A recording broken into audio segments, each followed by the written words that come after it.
Mais ce phénomène-là, je ne sais pas si vous pouvez l'expliquer. Est-ce que c'est un phénomène qui proviendrait d'un certain individualisme en société ou une fatigue même des applications de rencontres?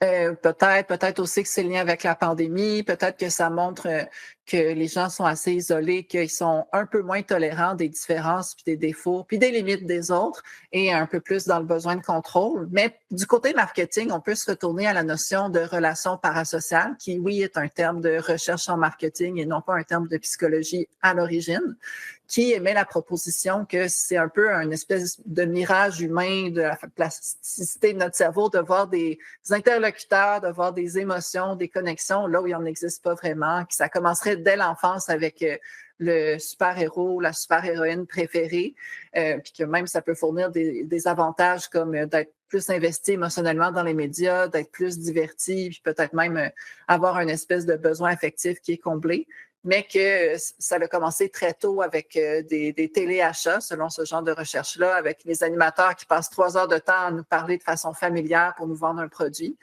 Ça encourage l'achat naturellement. J'aime beaucoup que vous aviez employé le terme mirage humain parce que c'est ça, hein, c'est un mirage de se lier Ouais. On peut un amoureusement. peu comparer ça à voir des visages partout, ou même des visages de Jésus pour les gens un peu plus croyants dans les chips ou dans les Doritos. C'est comme notre cerveau est fait pour reconnaître humain.